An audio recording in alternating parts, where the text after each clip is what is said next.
بینجامن Franklin کہتے ہیں کہ جو چیزیں ہمیں ہرٹ کرتی ہیں وہی ہمیں انسٹرکٹ کرتی ہیں۔ اس لیے آج ہم بات کریں گے obstacles کے بارے میں کہ کیسے ڈیموستھینس نے اپنے بولنے کی ہکلاہٹ کو دور کیا اور ایتھنز کے گریٹ پبلک اسپیکر بنے، اور تھامس ایڈیسن نے کیا جب ان کی پوری زندگی کی محنت کی بنائی ہوئی فیکٹری جل کر راکھ ہو گئی، اور ناسا اپنے اسٹروناٹس کو اسپیس میں بھیجنے سے پہلے کون سی ایسی چیزیں سکھاتی ہے جو آپ کو اپنی ڈے ٹو ڈے لائف میں بہت ہیلپ فل ہو سکتی ہیں۔ ان سب باتوں کے جواب ہمیں رائن ہالیڈے کی best selling book the obstacle is the way میں ملیں گے، کہ کیسے دنیا کی گریٹ پرسنالٹیز نے اپنے راستے میں آنے والے obstacles کو ایڈوانٹیجز میں کنورٹ کیا۔ 1966 میں امریکہ کے ایک فیمس باکسر روبن کارٹر پر ٹرپل مرڈر کا الزام لگا دیا گیا اور اسے جیل میں ڈال دیا گیا۔ تب روبن کارٹر نے دوسرے لوگوں کی طرح ہار ماننے کی بجائے مینٹل ٹفنس کو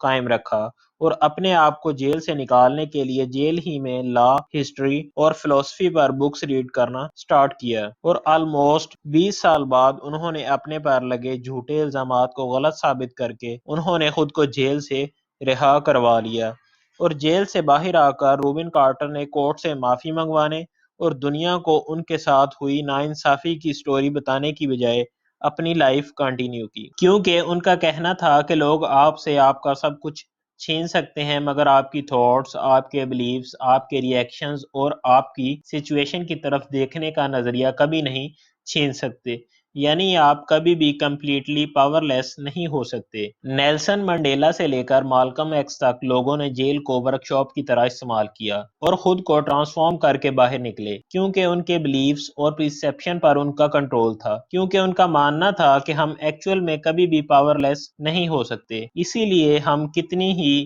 بری سچویشن میں کیوں نہ ہو، اگر اس obstacle کو ایڈوانٹیج میں تبدیل کرنا چاہتے ہیں تو فرسٹ پوائنٹ یاد رکھیں، یو آر نیور پاور لیس۔ جب ناسا نے اپنے اسٹروناٹس کو اسپیس میں بھیجنے کے لیے ٹرین کرتی ہے تو ایک سکل جو سب سے پہلے سکھاتی ہے وہ ہے the art of not panicking، یعنی نہ گھبرانے کی آرٹ، کیونکہ جب لوگ گھبرا جاتے ہیں تو وہ غلطیاں کرتے ہیں اور رولز پروسیجرز کو بھول کر بس ری ایکٹ کرنے لگتے ہیں، جو سپیس میں ڈیتھ کے برابر ہے۔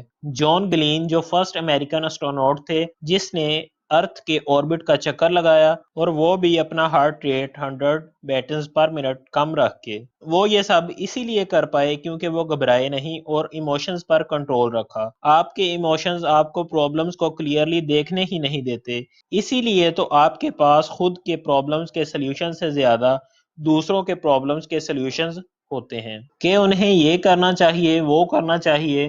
دوسروں کے پرابلمز میں ہم ایموشنل نہیں ہوتے اور اسی لیے ان کے پرابلمز کو کلیئرلی دیکھ سکتے ہیں اور اس کا بیسٹ سلیوشن بھی فائنڈ کر سکتے ہیں۔ آپ کے خود کے پرابلم کو دیکھ کر کلیئرلی سالو کرنے کے لیے ایسے سوچیں کہ اگر یہ پرابلم کسی دوسرے پرسن کو ہوتا تو اسے ہم کیا ایڈوائز کرتے، اور پھر وہی ایڈوائز خود فالو کریں۔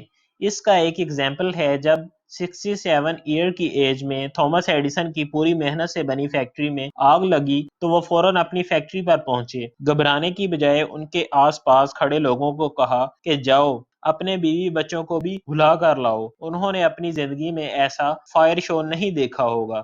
تھامس ایڈیسن پاگل نہیں تھے مگر وہ یہ جانتے تھے کہ اب پینک ہونے سے کچھ نہیں ہونے والا، کیونکہ جو نقصان ہونا تھا وہ ہو گیا ہے، جو ان کے کنٹرول میں تھا وہ انہوں نے کیا۔ دوسرے دن انہوں نے فیکٹری کو ریکور کرنے کا کام سٹارٹ کر دیا۔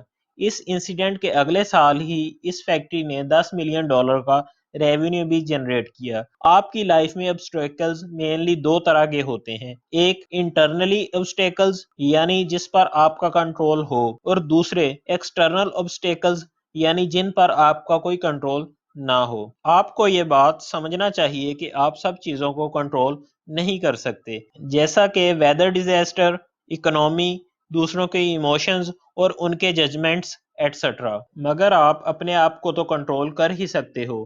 اسی لیے جن چیزوں پر آپ کا کنٹرول ہو ان کو کنٹرول کرو، اور جن کو آپ کنٹرول نہیں کر سکتے ان کے لیے اپنا رسپانس کنٹرول کرو۔ یعنی number 2، don't panic and focus on what can be controlled۔ Number 3 is follow the process۔ American football coach Nick Saban اپنے پلیئرز کو پروسیس کرنا سکھاتے ہیں۔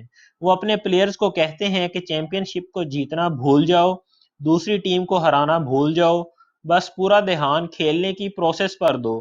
گیم میں اپنے ہر ایک موو پر دھیان دو، پریکٹس کرو، جس سے چیمپئن شپ کو جیتنا، دوسری ٹیم کو ہرانا اور اپنے گول کی طرف بڑھنا سب اپنے آپ کمپلیٹ ہو جائے گا۔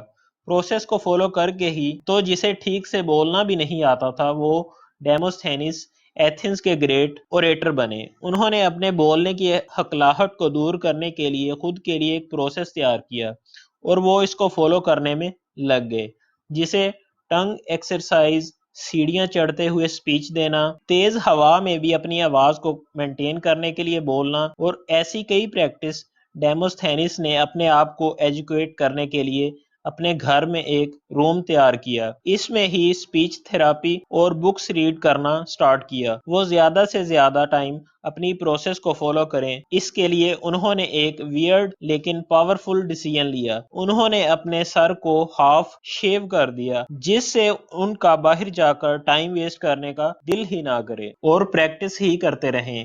کچھ ہی دیر میں ہکلا کر بولنے والا انسان بولنے میں ایسی مہارت حاصل کر گیا کہ لوگ اس کے پاورفل ایکسپریشنز، دمدار آواز اور بولنے کا انداز سن کر چونک جاتے تھے۔ کچھ ایسے ہی پروسیس کو فالو کر کے ہی تھامس ایڈیسن نے بلب کو انوینٹ کیا تھا۔ 1878 میں تھامس ایڈیسن کے علاوہ کئی بھی انوینٹرز لائٹ بلب بنانے میں لگے ہوئے تھے، لیکن ایڈیسن ہی بلب بنانے میں کامیاب کیوں ہوئے؟ کیونکہ انہوں نے پروسیس کو فالو کیا۔ انہوں نے 6000 سے بھی زیادہ مٹیریلز کے فیلامنٹس کو سٹیپ بائی سٹیپ ٹیسٹ کیا، یعنی مٹیریلز کی وائڈ رینج کو فالو کیا، تب جا کر وہ کامیاب ہوئے۔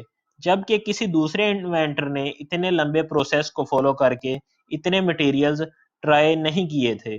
کہنے کا مطلب یہ ہے کہ اپنے کام کے لانگ پاتھ کو بھول جائیں، پروسیس کو فالو کریں جو آپ کو اس پاتھ پر آگے بڑھنے میں ہیلپ کرے، کیونکہ کوئی بھی ایشو کسی نہ کسی پروسیس کو فالو کرنے سے حل ہو سکتا ہے۔ Point number 4، be prepared for the worst. دنیا آپ کو گرا سکتی ہے، ڈس ہرٹ کر سکتی ہے، مگر آپ اس کے لیے پہلے سے پریپیئرڈ ہوں گے تو آپ کو اتنا ہرٹ نہیں کر سکتی۔ اسی لیے دنیا کے کچھ پرسنٹ لوگ ایک ٹیکنیک یوز کرتے ہیں جسے ڈیسیژن میکنگ ریسرچ سائیکالوجسٹ گیری کلین نے ڈیزائن کیا ہے، جس کا نام ہے پری مورٹم۔ اس ورڈ کو تو ہم جانتے ہی ہوں گے مگر ریئل میں کبھی یوز نہیں کیا ہوگا۔ ڈیٹیل میں دیکھیں تو اگر کسی کی ڈیتھ ہونے پر اس کا پوسٹ مارٹم کیا جاتا ہے کہ موت کی ایکچوئل وجہ کیا ہے، ٹھیک اسی کنسیپٹ کو الٹا کرنا ہے۔ جب بھی کوئی ڈیسیژن ہو تو اس کا پری مارٹم کر لیں، یعنی کہ ڈیزائن کر لیں کہ کس وجہ سے آپ کا وہ پروجیکٹ یا ڈیسیژن فیل ہو سکتا ہے۔ جو پرسن بیسٹ آؤٹ کم کے لیے ریڈی ہو اور ورسٹ سچویشن کے لیے ریڈی ہو،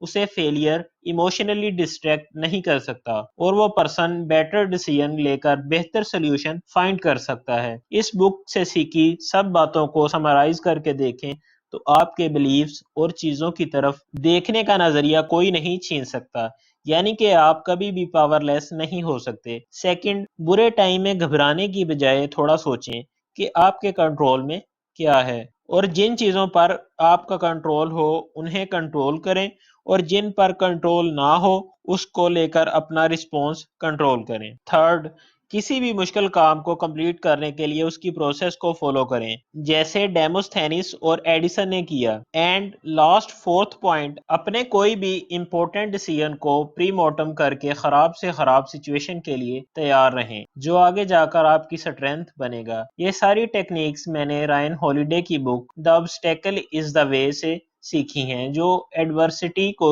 ایڈوانٹیج میں کنورٹ کرنے کی اینشینٹ باتیں سکھاتی ہے۔ اس بک میں اور بھی مفید سٹوریز اور باتیں لکھی ہیں جو ہمیں بتاتی ہیں کہ کیسے ورلڈ کی گریٹ پرسنالٹیز نے اپنے راستے کی آبسٹیکلز کو ایڈوانٹیج میں کنورٹ کیا، اور کیسے ہم اس ٹیکنیک کو اپنی ریئل لائف میں یوز کر سکتے ہیں۔